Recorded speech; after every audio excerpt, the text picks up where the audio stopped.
La combustion est le moment le plus important pour tous les moteurs.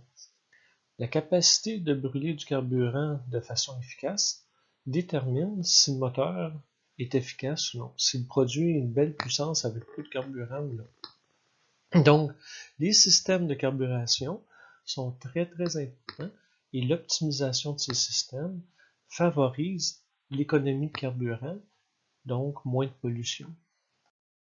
Plusieurs facteurs sont importants pour que les moteurs puissent récupérer le maximum d'énergie venant de la combustion. Donc, une combustion normale progresse dans la chambre à combustion à une vitesse d'à peu près 10 mètres par seconde ou 30 km/h. Par contre, des facteurs favorisent un changement de cette vitesse. Donc, le type de carburant. Donc, on peut s'imaginer qu'un carburant diesel est plus long à brûler qu'un carburant comme l'essence.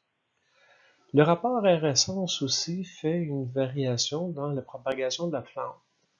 Un mélange pauvre, les atomes de carbone sont plus loin les uns des autres.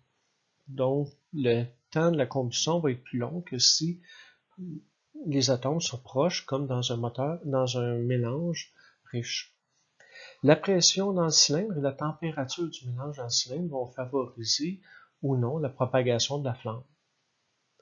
Ce qu'on ne veut pas avoir dans une chambre à combustion, c'est une détonation ou une explosion. Ce serait très dommageable pour le moteur. La combustion a besoin de 4 éléments pour se produire. Donc le milieu propice, qui est la chambre à combustion, c'est au-dessus de la tête du piston et c'est formé par la culasse. Elle peut être soit très turbulente ou pas du tout dépendant du manufacturier.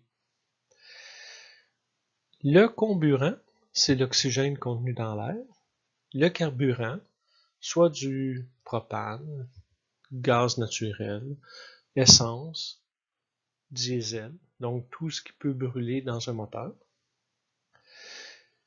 Et une température minimale d'inflammation, produite soit par une étincelle sur le moteur captant, ou soit par notre compression sur le moteur diesel.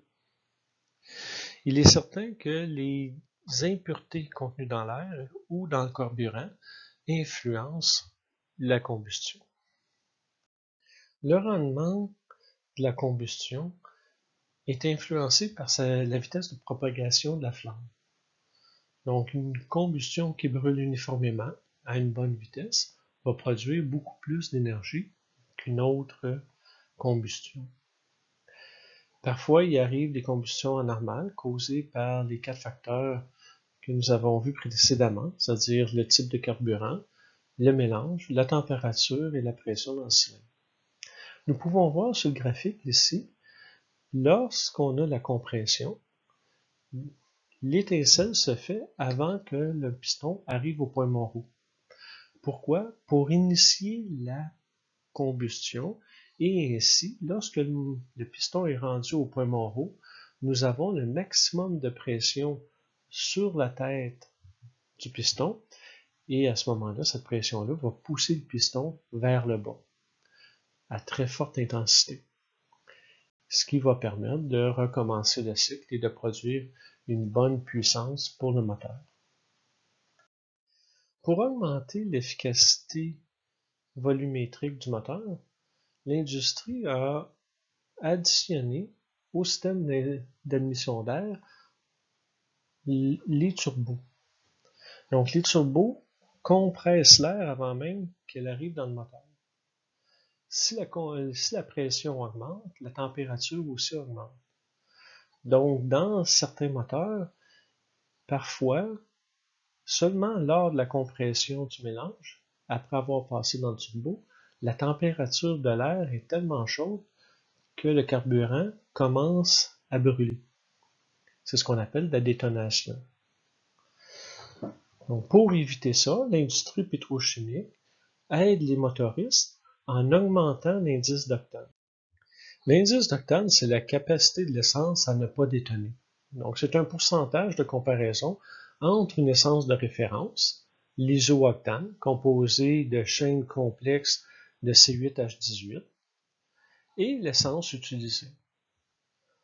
Donc, dans un moteur expérimental ayant la possibilité de changer le volume de la chambre à combustion, bon, on fait fonctionner le moteur avec l'essence que l'on veut expérimenter. On fait détonner le moteur. Et par la suite, lorsque le moteur détonne, on change l'essence, on met l'essence de référence. Et là, on va réduire la chambre à combustion pour faire détonner le moteur